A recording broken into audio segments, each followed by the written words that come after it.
Once upon a time, Eddie Kenzo breastfed cow down. Kubabulo Busiru Buli International. Hey. Kenzo Kabaka wa Basiru, Kenzo Swaza, Kenzo Limatako Butako, Kitufu. In case you didn't know, Eddie Kenzo is the S1 unit of stupidity in Uganda, the headmaster of fools. Kenzo Kabaka wa Basiru, Kenzo Swaza, Kenzo Limatako Butako, Kitufu. If stupidity was sexually transmitted, we would pity his wife and kids. Nyamutoro watomela maube. Kisiru, Kenzo Kabaka wa Basiru, Kenzo Swaza, Kenzo Limatako Butako, Kitufu.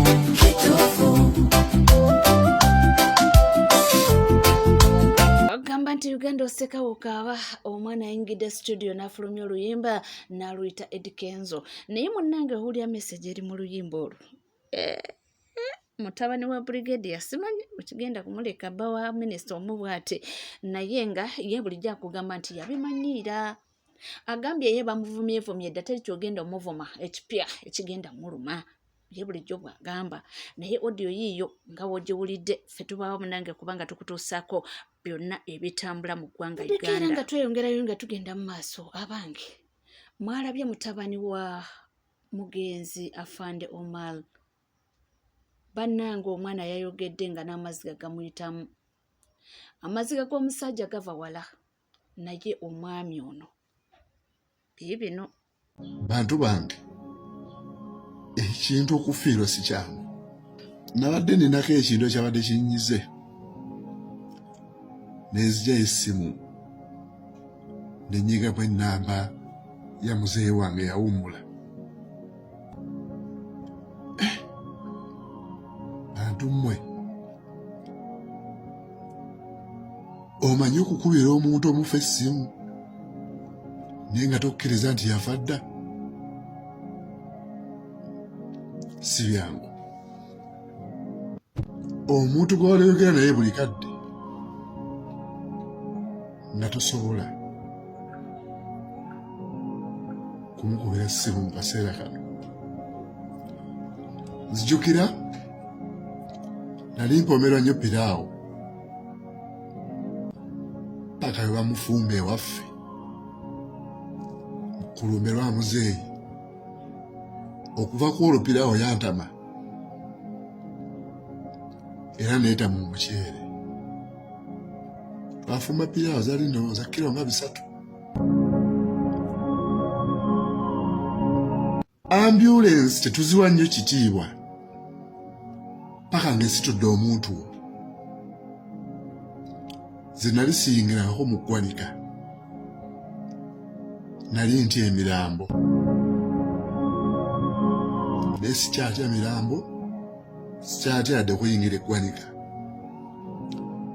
Obulamu buno buli full of experience naye nga tonnafiirwa omuntu akuli okumpi toyinza kugamba nti olina experience.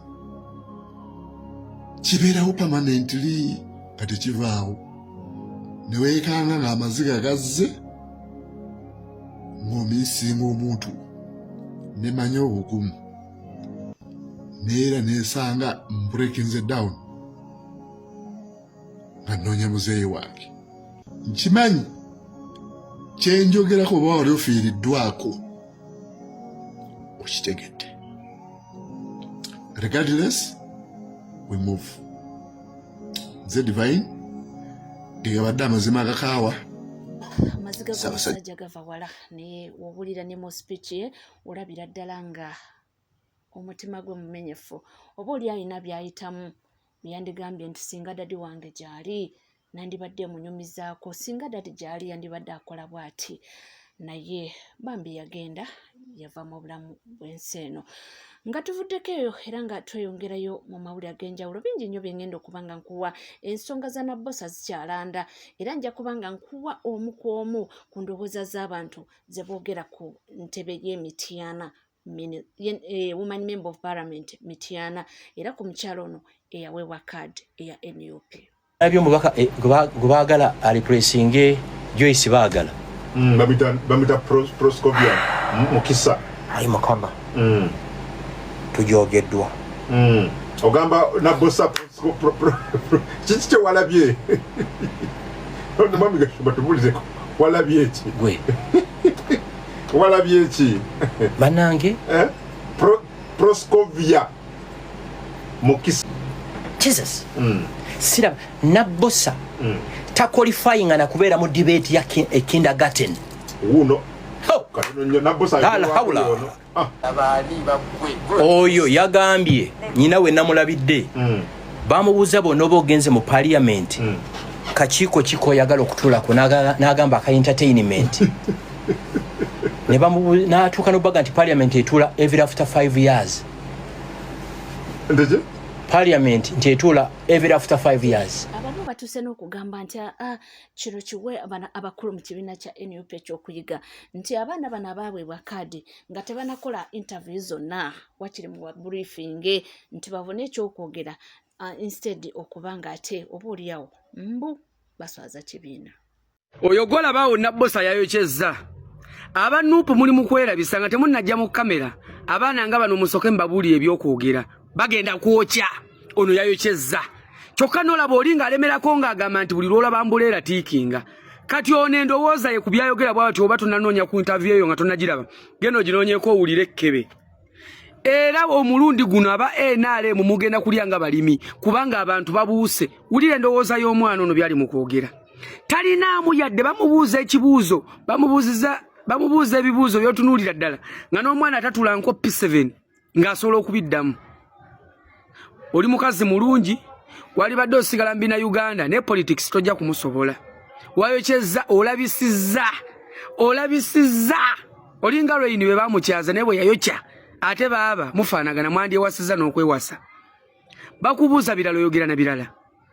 Joyce n'abakooba ku 10 olinako 98 okuwangula akalulu k'Emityana neno otunuuli olinga alemerako nti buli olaba ambuleera tiikinga mweyendowooza kati yagenda tegeerera ki abantu b'Emityana kikyagenda okuteesa oluzungu tamanyi ebyokwogera tabitegeera bamubuuza kinaddamu birala muwedde mmwe. Abantu bwe batyo bagamba nti Joyce n'abakooba yandikomawo mu full swing nti kubanga mbu Nabbosa yatwala kaadi ali incompetent tokusinziira ku bintu byayogera mu butuufu yalagidde ddala nti tamanyi kimutwala mu parliament lwakuba mbu aliko nkushuwa nti lwakuba alina kaadi eya umbrella ate mbu engombo ya umbrella egamba nti buli owa umbrella buli gwolaba umbrella tiikinga nti aliko nkushuwa nti bajja mutiikinga agende mu parliament naye mbu agenze kukolayo ki tulabondo yagamba ki nga bwe nabagamba nti okuyombako mujja kuyomba era okunvumako mukyanvumira ddala naye tetugenda kulaba nga tulaba ebintu ebimu tubireke nga bwe biri tubitunuulire butunuulizi. Omanyi ffe tuli ba analysts buli kamu twagala tukalaba ate tukwogereko bwe kaba nga kasaanidde okwogerwako. Nabbosa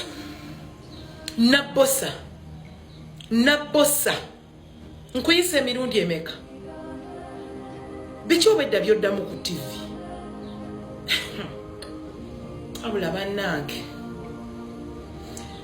ne bakubuuza ekibuuzo ekiri very simple and clear nti abakyala bano ababiri bonna b'amaanyi kubanga omu yali wa kibiina kyo kati essaawa eno yakomyewo ku bwannamunigina omukyala ow'okubiri wa movement naye ayina amaanyi ge kuba movement erina amaanyi Emityana nayo ne bakubuuza ekibuuzo ogenda kukola otya okusobola okulaba nga obamegga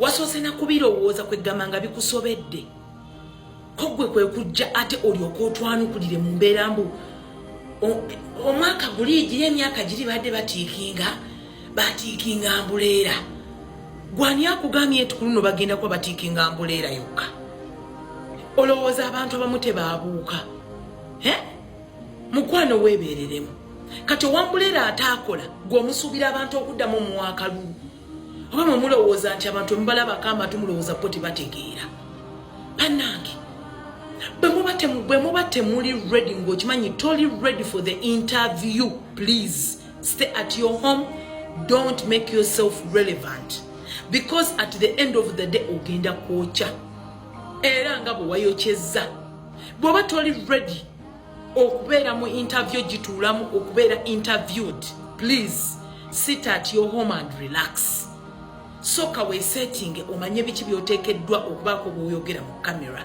and if you're not ready for questions please mukama katonda wange nze n'amaanyi gampeddemu dda sijja kubalimba oba muyombe mwe mumanyi temutukooya tujja kubyogerako naye bino byonna bizze interview yakolebwa asimanya abantu bano nabo bakola ku bantu interview banoonya ki naye munnange interview eyo yakolebwa efuukidde na bosi akabasa abantu bamukubyemu ebituli onayogera kino nenze wendi kubanga nga bavuddeyo ne tudda ku nsonga z'omubaka Paul Kakande oba mujjukira omwami we abadde n'essaga nnyingi nno MP muto era yayingira palamenti nga muvuka muto naye abadde n'essagazi nnyingi surroundings obulamu bwe tulabye simanyi akasimu bwe yabba akasimu akaliko ssente akamobile money ate maama asinze ennyumba ya maama simanyi mubamanerenda saga zibadde nnyingi era bambi this time around teyaweebwa kadi naye mawulire agavaayo mbu yabadde ayagala kukomawo ku bwana munigina mbu n'ayita abantu nga woolaba nti nebuuze ku balonzi bange bamugambiddewo nti togeza nti era togeza tetujja kukukombya yadde. Waliwo omubaka wa paliamenti Honorable Paulo Nsubuga omusajja ono omubaka wa paliamenti owa Busiro North y'omu ku basajja abamiddwa kaadi ono omwami kyolina okumanya nti yayise olukiiko lw'abatuuze bonna ne bagamba nti ssebo tojja kuba independenti bayise bennyini omukulu ono y'omu ku baka parliament abadde basinga okuba n'ebizibu mu kabanga kamaze mu parliament kacyanga ekibiina ky'NUP kimuwa kaadi naye yesimbawo 221 era akalulu n'akawangula buva omukulu ono mujjukire nti yakwata amaka ga maama ye n'agasingayo ebigambo byafuluma nti yasinga amaka ga maama ye mu banka n'agaana osasulwa banka n'eragaano gatwala omusajja ono yewola $5,000,000 ezifuuka $8,000,000 ne bamunoonya ne bamuyiga ne batuuka n'okwagala omusanga ku kitebe bamukwatireyo ekyeNUP nga z'okwewandiisa omusajja ono kigambibwa nti yakwata ensimbi n'ayagala avuganye n'abasajja abaganda abagagga abateeka ssente emipiira gy'ebika oba egy'amasaza bwe yagala ovuganya nabo n'akwata obusente bw'abadde afuna mu parliament n'ayagala abuteeke mu mapiira gy'amasaza ne bamwavuwalizaayo n'asigala tanadde 10 ono ekinjogeza kwona omusajja siyakwagala kwogera ku bataaweebwa kaadi naye omusajja ono yavuddeyo n'asalaasala ebipande byonna ebya pulezidenti Robert Kyagulanyi Ssentamu ng'obusungu bw'alina olw'obutamuwa kaadi mu butuufu embeera gy'alina omusajja ono aswazizza ekibiina n'akatagga wandigambye nti kizibu nnyo omusajja ono okuba nga bamuddiza kaadi kyandibadde kizibu nnyo olw'emivuyo gy'akoze mu kabanga akatono kamaze mu parliament so tukubiriza abantu mwena abataweereddwa kaadi kimanyi nti obulumbe mwirimu bungi naye akiristi mugume musirike mukakkane mumanye nti tewali kitaggwa omu ku basajja gwentebe banyumizaako eyali amiddwa eyali atadde ssente mu byobufuzi ne mukyala we n'atuuka okwenyuwa n'atuuka n'okwagala okunoba n'atuuka n'okulaba ng'afunye ebizibu yali Kantinti Kyagulanyi Ssentamu bwe yamuwangula mu kalulu ka 2017 akaddibwamu omusajja ono gye byaggweera teyafuuka ekirala simanyi na kumanya oba yakomyewo ne mu byobufuzi oba yabiwummula naye nga gye byamukomya wala nnyo okusinziira ku mukyala we bwe yali ayogera so tubakubiriza oyinza n'okuyiga emize mingi nnyo singa omirwa kaadi oba singa ofuna obuzibu mu byobufuzi ebyobufuzi byebintu ebikuteeka mu mutwe ne bikuyingira mu mutwe ng'okuggyako obukulembeze olaba ng'owotose nze mbaddeko omukulembeze njigiddwako mu bukulembeze nenzijizibwa mu bukulembeze manyi embeera gye muyitamu era oyinza n'okuyiga okunywa omwenge n'okwekweka abantu kye muyitamu tukimanyi naye mukakkane bw'onoomula mu kitiibwa wesanga okuddako bali kuwa kaadi naye bona okomawo ku independent ate oba osse ebyobufuzi bwe byonna mukkirize mugaane ekibiina kya NUP National Unity Platform kyekibiina ekigenda okubeerawo mu myaka egijja nga tekirina na muntu yenna asobola kivuganya mu Uganda wano nga tuvuddeyo nga tweyongera mu mawulire g'enjawulo ye mukyala King Saha bannanga awanda muliro njogera ku muwala Salim Saleh amanyiddwa nga Rachel ensonga muziraba era zitrendinga awo ku mukutu omutimbagano bw'abaana bwamusabudde n'abagamba nti temundabanga nze n'abawa ebyabwe oli awo onjasamiridde ngengengengenye you're wishing my kids bambi sweetie weekuba akagalo mu ttako ogambe nti ndi mulogonze saagala busiru wano. If you don't like my page, fucking move. And the challenge that I sat in is for my baby daddy, the father to my kids, Owan Noop, kati Chibalume mazimwe. Chibalume. Umanye olo situ sirika, and you people think we are quiet people. We are not. Nichijawu ku data wange, ku page yange, on my content, and you start abusing me, you start wishing my kids bad. Let me tell you something. What you wish for your enemy, chigenda kusokera wo. It's gonna start at your home, my dear. Oh my goodness. Omanye ndali ndaba abantu mu comment sections abantu nga babukira abantu. I didn't know you were this dumb. And then when I come to your profile, you know, oli musajja wa buvunanyizibwa naye wa loss ositula mutwe. You just carry that big head of yours with no common sense whatsoever. But I will always come out to you motherfuckers and tell you, if you don't like my content, if you don't like the things I post, just move, Bambi. Like, find another page. Go and comment on Bobby Wine's page, the one you love so much. But tonde takobu sirubo, please. Yeah, don't bring your stupidity here, because the same person that abera bayimbira emwanyi echichi laba photocopy. You people are going to die in your own movies. You're going to be dying. You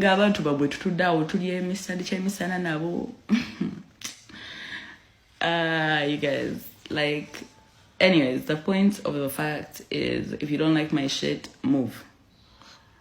I'm not forcing you to be here. I'm not telling you comment. If you don't like it, move. Hey, move. Go and comment on other people's pages. You're laughing. Yeah, because some people are really dumb. Like, so fucking illiterate. Why do they pay school fees for you? Don't you know that supporting someone politically is a choice? So, we just waliya busiru. No yonka busiru. I don't like stupid. I don't deal with stupid people. Naye oba because I sat in the sound, ka sound ne kanyumira. Kogwe. No go mutwe obutalina anything. You're just moving there with a head that is empty head. Nozunga ku post zabantu. But let me tell you something. Even if you insult me, even if you do what, sweetie. I'm here to remind you that you are not God. You do not know where I have come from in my life, and you will not dictate what will happen in my life or my kids' lives. Yeah. Tell him, Mojo, you will not dictate what happens in our lives. Never. We rebuke it in the name of Jesus. Right here we are guided by the forces of God. And God is protecting us. Exactly. Also, I wanted to emphasize, if you feel like you have negativity, please take it to State House or Mugambe Bambi Tata. Otufuze, twali tufuga, that nonsense. I even wonder sometimes where you people come from. And then the funniest thing, it's not all Noop supporters. Just waliwo abasiru abamu. They're just some stupid idiots. Like in a class, when there are like 20,000 children, waliwo you? Nga just obusiru we oba bwava wa. Because when you look in the comment section, waliwo abanuupu abasiru, waliwo abagezi. But go into my comment section. Look at all your comments. Bulungi genda ku videos zonna. Onoonye. Comments za omuyimbi wammwe gwe natuliddemu sound. The person who I signed the sound for. Mujja kutya badya. Mujja kutya badya. Mujja kutya. Not everything is about you. Not everything revolves about you. It's not like, yeah, but like basically, get your shit together. If you don't like my shit, keep moving. If you don't like what I have to say, keep moving. Keep moving. This is social media. Some of us, this is not a job. We come to enjoy. Okay? Webale kubanga wekomide ku Legit TV 256 towerabira kubanga subscribing, ringing that notification bell, sharing, liking ebisigadde butereva maulenja kubanga ngakuwa era nja kubanga ngakutusako na wole onawo sinze sigala naffe tova.